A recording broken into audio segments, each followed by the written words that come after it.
तो आज हो चुका है 2 अगस्त 2020। आइए बात करते हैं उत्तराखंड से रिलेटेड महत्वपूर्ण खबरों के बारे में।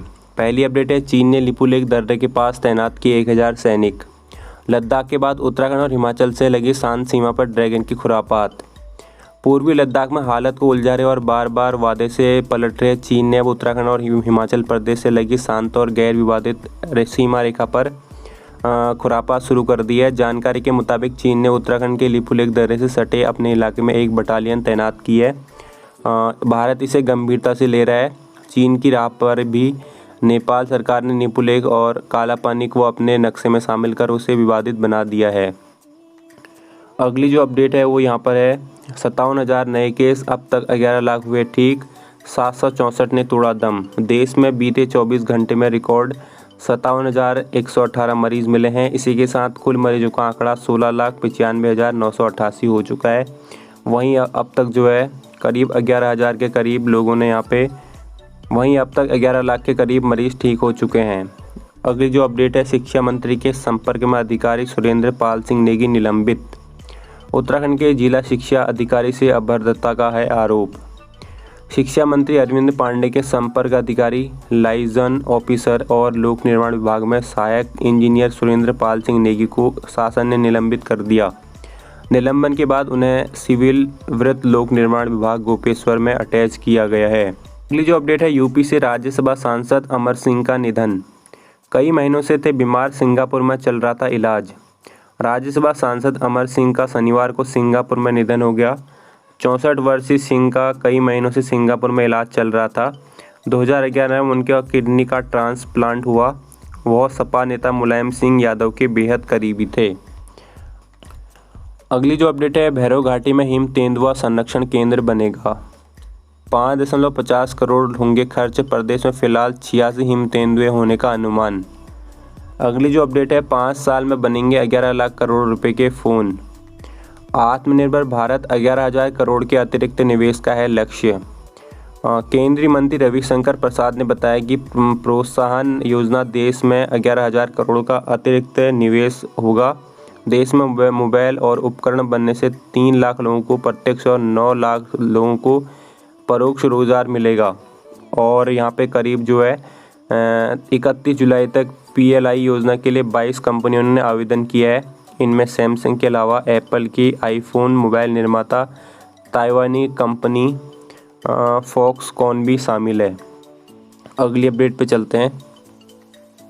अगली अपडेट है, लंबित मार्गों पर कर्मचारी संगठनों में आक्रोश। शिक्षा विभाग प्रमोशन के पद पर तैनात नहीं मिलने पर 5 अगस्त से आमरण अनशन पर। जी हां, आपको बता दें, एजुकेशनल मिनिस्ट्रियल ऑफिसर एसोसिएशन ने बैठक कर प्रधान सहायकों को प्रमोशन के पद पर तैनाती न मिलने पर नाराजगी जताते हुए 5 अगस्त से आमरण अनशन का ऐलान किया है। अगली जो अपडेट है, डिग्री कॉलेजों में प्राध्यापकों की कमी जल्द दूर होगी, डॉक्टर रावत। उच्च शिक्षा मंत्री डॉक्टर धन सिंह ने किया टनकपुर डिग्री कॉलेज के वाणिज्य संकाय भवन का लोकार्पण। जी हाँ, यहाँ पे उच्च शिक्षा राज्य मंत्री डॉक्टर धन सिंह रावत ने शनिवार को टनकपुर में राजकीय महाविद्यालय में वाणिज्य संकाय के नवनिर्मित भवन का लोकार्पण किया और उन्होंने कहा जल्दी डिग्री कॉलेजों में प्राध्यापकों की कमी दूर होगी। अगली अपडेट है, दफ्तर में बैठे CS निपटाया कामकाज। मुख्य सचिव ओम प्रकाश शनिवार को सचिवालय आए और कार्यालय में बैठे। इस दौरान उन्होंने शुभकामनाएं देने वालों का तांता लगा रहा। मुख्य सचिव ने पहले दिन कुछ फाइलें भी निपटाई। अगली अपडेट है, 24 घंटे में होनी थी जांच पूरी, 11 दिन बाद भी अधूरी। शिक्षा विभाग के अधिकारी से अभद्रता के मामले में शिक्षा मंत्री अरविंद पांडे ने विभाग के महानिदेशक को 24 घंटे में जांच पूरी कर रिपोर्ट देने का निर्देश दिया था, लेकिन 11 दिन बाद भी मामले की जांच पूरी नहीं हो पाई है। अगली अपडेट पर चलते हैं। अगली अपडेट है, 264 कोरोना पॉजिटिव मिले, 3 की मौत। नैनीताल में 95, हरिद्वार में 42, उधम सिंह नगर में 30 और देहरादून जिले में 27 संक्रमित मामले। प्रदेश में शनिवार को 264 लोग कोरोना संक्रमित मिले हैं, जबकि 3 संक्रमित मरीजों की मौत हो गई है। नैनीताल जिले में सर्वाधिक 95 कोरोना मरीज मिले हैं। प्रदेश में अब तक संक्रमितों की संख्या 7,447 हो गई है। अगली जो अपडेट है, एक माह में 23% घटी रिकवरी दर। प्रदेश में कोरोना संक्रमित मामले बढ़ने से एक माह के भीतर रिकवरी दर 23% गिरी है। मरीजों के ठीक होने की दर में बागेश्वर जिला सबसे आगे है। अगली जो अपडेट है, गंगोत्री यमुनोत्री में होगा सुविधाओं का विकास, केंद्र को भेजी 50 करोड़ रुपए की DPR। जी हां, केदारनाथ और बद्रीनाथ धाम की तरह गंगोत्री और यमुनोत्री धाम में भी सुविधाओं का विकास किया जाएगा। इसके लिए पर्यटन विभाग ने प्रसाद योजना के तहत 50 करोड़ रुपए की DPR तैयार कर केंद्र सरकार को भेजी है। अगली अपडेट, 3.5 लाख से अधिक युवाओं के लिए खुले हैं रोजगार के दरवाजे। प्रदेश सरकार के स्तर पर थोड़ी सी कोशिश और बाजार के रुख में तालमेल बना तो वर्ष 2021-22 में प्रदेश के करीब 3.68 लाख युवाओं के लिए रोजगार और स्वरोजगार के दरवाजे खुले होंगे। यह अनुमान है PSD चैम्बर ऑफ कॉमर्स की शुक्रवार को जारी की गई स्किल डेवलपमेंट रिपोर्ट का। अगली अपडेट है, तालाब बनी कुंभ नगरी, घरों में तैरने लगे बिस्तर। शुक्रवार देर रात शनिवार सुबह करीब 5 घंटे की बारिश से एक बार फिर कुंभ नगरी हरिद्वार का अधिकांश इलाका तालाब में तब्दील हो गया। इस बार शहर की कोई सड़क, गली, मोहल्ला और पौष इलाका नहीं बचा जहां पानी नहीं भरा हो। तो यहाँ पर आप लोग तस्वीरें देख सकते हो, विकास कॉलोनी के घर में भरा पानी। अगली जो अपडेट है, राम मंदिर निर्माण से बढ़ेगा सद्भाव। जगत गुरु शंकराचार्य स्वामी राजराजेश्वराश्रम महाराज ने कहा कि राम मंदिर का निर्माण बहुत ही पवित्र कार्य है। इससे सैकड़ों वर्षों से चले आ रहे सामाजिक सद्भाव और बढ़ोतरी होगी। अगली जो अपडेट है, राखियां बनाकर की होम डिलीवरी, सोशल मीडिया से बुक हुई राखियां घर पर आपूर्ति। अगली जो अपडेट है, राजद्रोह के आरोप में पत्रकार गिरफ्तार, मुकदमे में क्राइम स्टोरी समाचार के राजेश शर्मा, एक चैनल के पूर्व CEO उमेश शर्मा और परिवर्तनजन पोर्टल के संचालक शिव प्रसाद सेमवाल नामजद। जी हाँ, आप बता दें, झूठी खबरें प्रकाशित कर राजद्रोह करने के आरोप में नेहरू कॉलोनी पुलिस ने देहरादून के समाचार पत्र क्राइम स्टोरी के संचालक राजेश शर्मा को गिरफ्तार किया है। अगली जो अपडेट है वो यहाँ पर है, नकारात्मक प्रचार करने वालों को दे जवाब। मुख्यमंत्री त्रिवेंद्र सिंह रावत ने पार्टी कार्यकर्ताओं को आह्वान किया कि सोशल मीडिया पर प्रामाणिकता और तथ्यों के साथ सरकार के कल्याणकारी फैसलों और योजनाओं की जानकारी दें। यदि कोई नकारात्मक प्रचार करता है तो उसे तथ्यों के साथ जवाब दें। अगली अपडेट है, पहाड़ की 29 नई सड़कों पर दौड़ेंगी रोडवेज बसें। ऋषिकेश, टिहरी, उत्तरकाशी के दूरस्थ इलाकों में रहने वाले लोगों को अब आवाजाही में दिक्कतों का सामना नहीं करना पड़ेगा। संभागीय परिवहन प्राधिकरण ने 29 नए मार्गों पर रोडवेज और निजी बसों के संचालन की अनुमति दे दी है।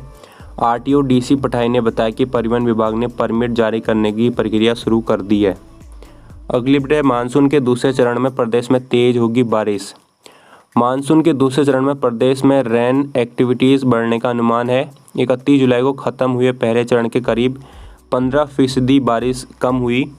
8 जिलों में सामान्य से कम बारिश का रिकॉर्ड किया गया। मौसम केंद्र की ओर से जारी बुलेटिन के अनुसार अल्मोड़ा, चंपावत, देहरादून, पौड़ी, टिहरी, हरिद्वार, नैनीताल, रुद्रप्रयाग और उत्तरकाशी जिलों में सामान्य से कम बारिश हुई है। अगली अपडेट है, राहत कोष, कांग्रेस के विधायक आगे भाजपा के पीछे। CM राहत कोष में पैसे देने के मामले में सत्ताधारी दल के विधायक ही कंजूस साबित हुए हैं। भाजपा के अधिकांश विधायकों ने मूल वेतन कटवाकर प्रदेश सरकार की अपील किनारे की। दूसरी तरफ कांग्रेस विधायकों ने मूल वेतन के साथ ही भत्तों में कटौती कराई। कांग्रेस में के केदारनाथ विधायक मनोज रावत को RTI के तहत विधानसभा ने जो जानकारी दी है उससे जाहिर हो गया है कि सत्ता पक्ष के अधिकतर विधायकों ने CM राहत कोष से दूरी बनाकर रखी है। अगली अपडेट पे चलते हैं। अगली अपडेट, राम मंदिर आंदोलन के पुरोधाओं से सजेगा भूमि पूजन समारोह का मंच। सरकारी दखल नहीं होगा, पूरा आयोजन श्री राम जन्मभूमि ट्रस्ट के हवाले। 5 अगस्त को होने वाला राम मंदिर भूमि पूजन का आयोजन अब श्री राम जन्मभूमि तीर्थ क्षेत्र ट्रस्ट के हवाले हो गया है, जिसके मुख्य अतिथि मोदी होंगे। शासन प्रशासन ने उद्घाटन और शिलान्यास की फाइलें दाखिल दफ्तर करते हुए पट्टिकाएं सजाने का कार्य रद्द कर दिया है। अब कार्यक्रम में राम मंदिर आंदोलन के पुरोधाओं की संख्या ज़्यादा दिखेगी। मंच पर मोदी के साथ आडवाणी, जोशी और कल्याण सिंह को भी जगह मिल सकती है। अगली अपडेट है, अयोध्या मुक्त हुई, अब काशी व मथुरा करेंगे कूच कटियार। बजरंग दल के संस्थापक और पूर्व राज्यसभा सांसद विनय कटियार ने कहा कि हमने सदियों तक संघर्ष किया, तब जाकर विजय प्राप्त हुई है। अब बहुत शुभ घड़ी भी आ गई है जिसके वर्षों से प्रतीक्षा की जा रही थी। अब हमारा काम समाप्त हो गया है। जिन्हें राम मंदिर निर्माण कराना है वो करे। अब हम काशी और मथुरा में डेरा डालेंगे। अगले अपडेट, देश में 24 घंटे में रिकॉर्ड 57,000 नए मरीज मिले। बेकाबू वायरस, लगातार तीसरे दिन 50,000 से अधिक केस, 764 ने तोड़ा दम। देश में कोरोना संक्रमण बेकाबू हो चुका है। केंद्रीय स्वास्थ्य मंत्रालय के मुताबिक शनिवार को देश में रिकॉर्ड 57,118 मरीज मिले हैं। इसी के साथ कुल मरीजों का आंकड़ा 16,95,988 हो गया है। पिछले 24 घंटे में 764 मरीजों की मौत हुई है। कुल मौतों का ग्राफ जो है 36,551 हो चुका है। लगातार तीसरे दिन 50,000 से अधिक मरीज मिले हैं। अगली अपडेट है, पाक गोलीबारी में जवान शहीद। जम्मू कश्मीर के पुंछ जिले में मैंडर में नियंत्रण रेखा पर पाकिस्तानी सेना की गोलीबारी में सेना का एक जवान शहीद हो गया। सेना ने भी मुंहतोड़ जवाब दिया और पिछले महीने से कई सेक्टरों में दिन में 1 से 2 बार पाकिस्तान की ओर से गोलीबारी की जा रही है। अगली अपडेट पे चलते हैं।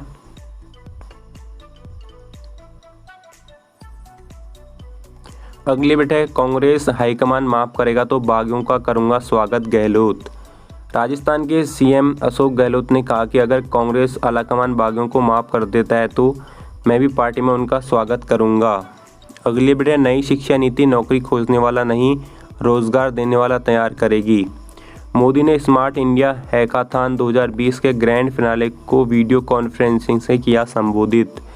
प्रधानमंत्री नरेंद्र मोदी ने शनिवार को नई शिक्षा नीति की तारीफ करते हुए कहा कि नई शिक्षा नीति में पहले की कमियों को दूर किया गया है। नई शिक्षा नीति नौकरी खोजने वालों के लिए नौकरी खोजने के बजाय नौकरी देने वालों को बनाने पर जोर देती है। उन्होंने कहा कि 21वीं सदी ज्ञान की सदी है और तेज़ी से बदलती है दुनिया में भारत को भी तेज़ी से बदलना होगा। यह नीति 21वीं सदी के नौजवानों की सोच, उनकी ज़रूरतों, उनकी आशाओं, उपेक्षाओं और आकांक्षाओं को ध्यान में रखते हुए बनाई गई है। अगली अपडेट है, CISF 1.62 लाख जवानों से सोशल मीडिया का मांगा ब्यौरा। केंद्रीय औद्योगिक सुरक्षा बल CISF ने अपने जवानों की सोशल मीडिया गतिविधियों पर शिकंजा अब जो है कसने की कोशिश की है। CISF ने इसके लिए सोशल मीडिया में यूजेस गाइडलाइंस जारी की है। 31 जुलाई को जारी गाइडलाइंस में 1.62 लाख जवानों से उनके सभी सोशल मीडिया हैंडल की जानकारी मांगी है। अगली अपडेट है, जुलाई में वसूली 27,422 करोड़, जून से कम। वित्त मंत्रालय के अनुसार जून महीने की तुलना में जुलाई में GST संग्रह में कमी आई है। जून में GST संग्रह 90,917 करोड़ रुपए था, जबकि जुलाई में 27,422 करोड़ रुपए ही हुआ। सुशांत मामला, अस्पताल ने नहीं दी बिहार पुलिस को पोस्टमार्टम रिपोर्ट। पूर्व गर्लफ्रेंड अंकिता लोखंडे समेत 6 के बयान दर्ज। अभिनेता सुशांत सिंह राजपूत की मौत की जांच करने मुंबई आई बिहार पुलिस की टीम शनिवार को सुबह अस्पताल पहुंची। इसी अस्पताल में सुशांत का पोस्टमार्टम किया गया था। पुलिस ने अस्पताल प्रबंधन से सुशांत की पोस्टमार्टम रिपोर्ट मांगी, लेकिन कोई जानकारी नहीं दी गई। अगली अपडेट, जल्द सार्वजनिक क्षेत्र की नई उद्यम नीति लाएगी सरकार। वित्त मंत्री ने कहा कि रणनीतिक क्षेत्र होंगे परिभाषित, इसमें 4 से ज़्यादा सार्वजनिक उपक्रम नहीं होंगे। अगली जो अपडेट है, हिंदुस्तान शिपयार्ड में 70 टन वजनी क्रेन गिरी, 11 की मौत। आंध्र प्रदेश में विशाखापट्टनम स्थित रक्षा मंत्रालय के स्वामित्व वाली हिंदुस्तान शिपयार्ड लिमिटेड परिसर में शनिवार को अचानक 70 टन वजनी क्रेन के गिरने से 11 लोगों की दबकर मौत हो गई। हादसे के वक्त कुछ कर्मचारी और इस भारी भरकम क्रेन की लोड उठाने की क्षमता की जांच कर रहे थे। तो ये हिंदुस्तान शिपयार्ड में 70 टन वजनी क्रेन गिर गई, जिसमें कि 11 लोगों की मौत हो गई है। तो फिलहाल ये कुछ महत्वपूर्ण खबरें थी उत्तराखंड से रिलेटेड, और कुछ मैंने यहाँ पे ऑल इंडिया लेवल की भी बता दी हैं। तो अगर आपको ये वीडियो पसंद आई है तो इसको करना है लाइक, इसको करना है शेयर। मिलते हैं नेक्स्ट वीडियो में, तब तक के लिए बाय, थैंक्स फॉर वॉचिंग।